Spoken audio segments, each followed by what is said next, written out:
Another question I received, and actually I've had text messages from some friends about the same thing, is that I've been interviewing, I've gone on several interviews, I've applied a billion times, nobody is hiring, or I've done all these interviews and I'm getting rejected every time it's a no.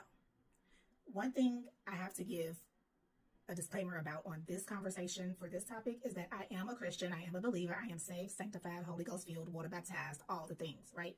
So the lens that I look at this through, it may turn some folks off. If you're not a believer, this is not going to work for you. What I'm about to say probably will turn you completely off. But for those of you who operate with a sense of belief or a sense of faith, what I'm going to say is what you've already heard, and that is God will open the door that needs to be open, and he's going to continue to shut the doors that need to be shut. No, while it feels like a form of rejection, it really is just his way of protecting you. And it doesn't sound fair. And to be honest with you, I'm human. I've gone through this myself, so I've had to remind myself of this as well. No does not mean that you've been rejected. A way to shift your perspective on this is every interview, approach it as a practice.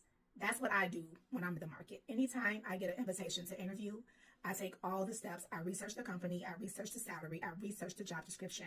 I come up with my own questions. I use the STAR method so that the questions I'm answering make sense, and so that I can also develop questions that I want to ask the company. This is why it's important to research the company that you're interviewing with or interviewing for. You should also research their competitors. That's a whole nother video.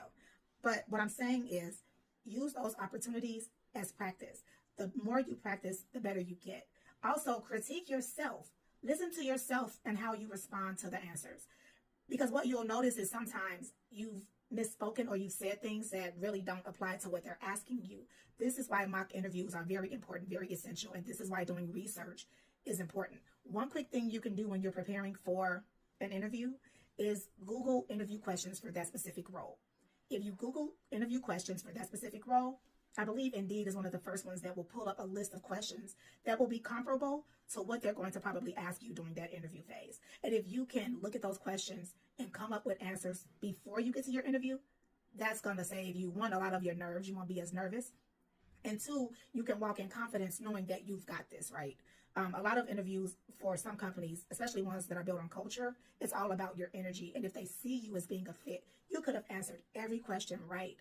But your demeanor in those interviews will also affect the decision from your interview. So if you're timid, if you're not speaking up, if you're not confident, recruiters pick up on all of that. And that could be the deciding factor between you and the person who was really outgoing. Even if they sucked, even if they didn't answer all their questions, if they fit that culture better, that will be the choice. So make sure that you're using those interviews as practice. Make sure that you're praying before you go